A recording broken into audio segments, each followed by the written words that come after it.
Alhamdulillah,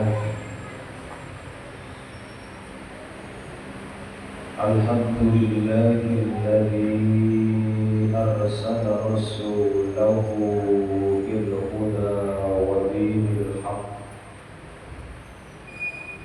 liyudhhirahu 'ala ad-dini kullihi wa kafaa billahi shahida.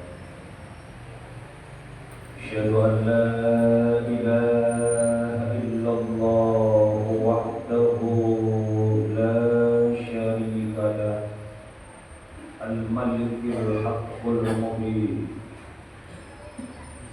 Wa asyhadu anna Muhammadan 'abduhu wa rasuluhu shadiqul wa'dil amin. Allahumma salli wa sallim ala nabiyyina Muhammad wa ala alihi wa sahbihi ajma'in, amma ba'du. Qala Allah ta'ala fi kitabihil aziz, a'udzu billahi minasy syaithanir rajim. Bismillahirrahmanirrahim. Ya ayyuhalladzina amanu taqullaha haqqa tuqatih wa la tamutunna illa wa antum muslimun. Shadaqallahul azim. Ma'asyiral muslimin, sidang salat Jumat yang dimuliakan Allah Subhanahu wa ta'ala. Marilah kita bersama-sama memanjatkan puja dan puji syukur kehadirat Allah Subhanahu wa ta'ala, karena rahmat-Nya lah kita mampu menikmati alam semesta ini beserta isinya, dan karena rahim-Nya lah kita mampu menikmati kebahagiaan batin, sehingga kita dapat melaksanakan sholat Jumat bersama-sama di Masjid An-Nafi yang penuh barokah ini. Ma'asyiral muslimin rahimakumullah. Pada kesempatan ini saya akan coba menyampaikan sabar dalam menghadapi urusan dunia. Di surat Al-Kahfi ayat ke-28 disebutkan,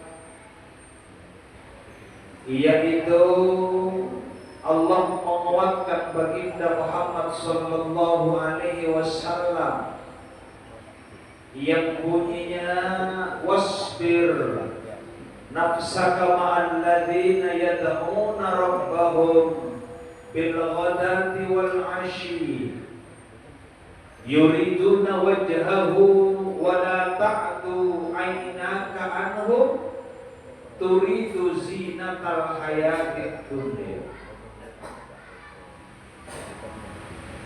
Sabarlah dirimu Muhammad ma'alladzina yad'una rabbahum bil ghadati wal 'ashyi, bersama orang-orang yang selalu menyeru kepada Tuhanmu, baik di pagi maupun di siang hari, sore hari.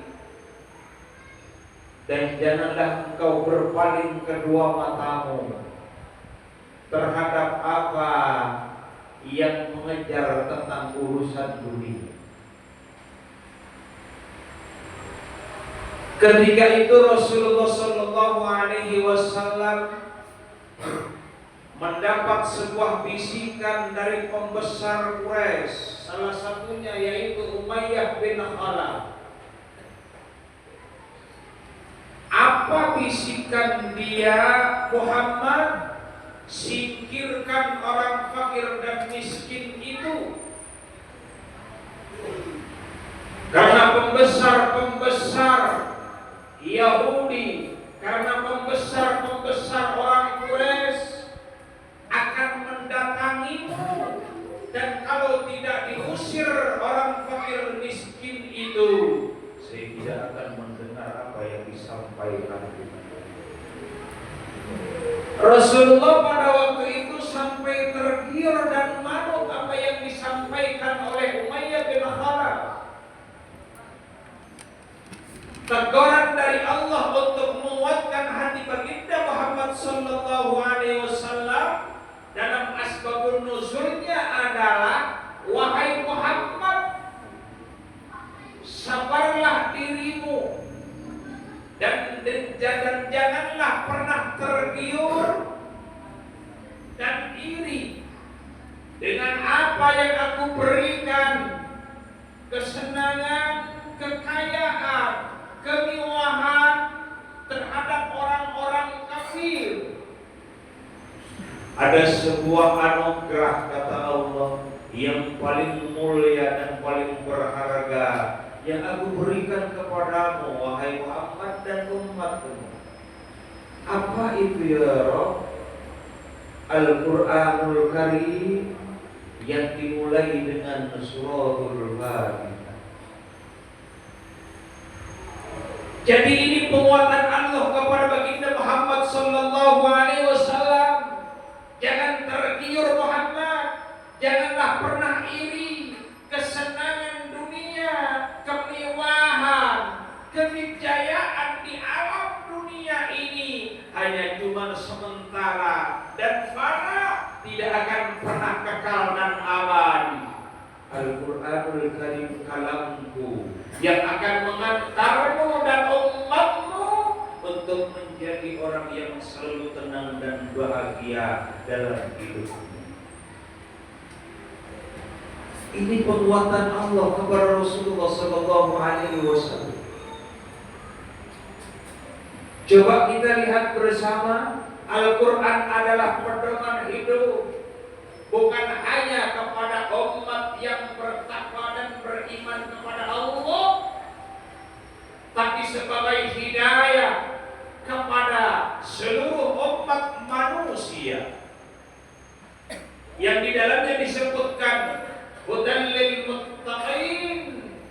Yang kedua adalah hudan linnas, petunjuk bagi seluruh umat manusia.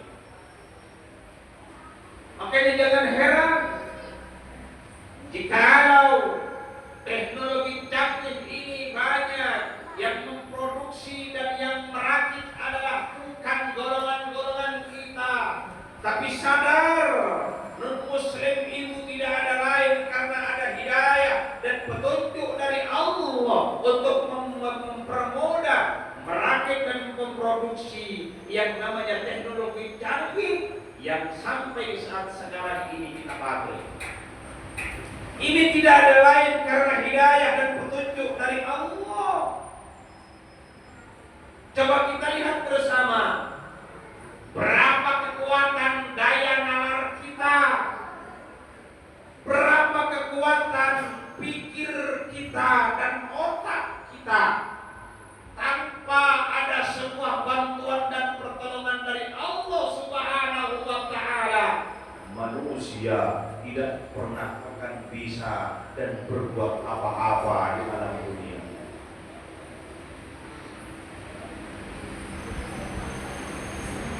Al-Quran adalah sebuah kalam Allah yang kalau kita baca dan kalau kita dalami, yaitu akan mengantarkan kita semakin dekat dengan Allah Subhanahu wa Ta'ala. Karena salah satu madhab kita yaitu Ahmad bin Hanbal Dalam riwayatnya pernah bermimpi ketemu Allah Subhanahu wa taala sampai 99 kali. Ketika bertemu 100 kali dengan Allah Subhanahu wa taala, Ahmad bin Hanbal bertanya kepada Allah langsung. Apa pertanyaan Ahmad bin Hanbal kepada Allah? Ya Rabb, ma afdalu ma taqarrabal mutaqarribuna bihi ilaika. Ya Rabb, amalan apa yang lebih baik dan yang lebih afdal agar kita semua dekat denganmu ya Rabb? Apa jawaban Allah Subhanahu wa taala ketika Ahmad bin Hanbal bertanya begitu? Bitilawati kalami ya Ahmad, bacalah kalam. Apa kalam Allah? Yaitu Al-Qur'anul Karim. Dilanjutkan oleh Ahmad bin Hanbal, bifahmin aw ghairi fahmin ya Rabb, atau apakah harus kita paham atau tidak Gusti? Paham atau tidak paham maksudnya, yang penting cinta dan baca kalam sama akan mengantarkan dekat dengan.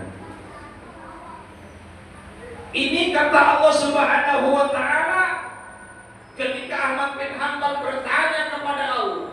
Makanya jika ingin hidup ini bahagia dan sukses, bacalah Al-Qur'anul Karim.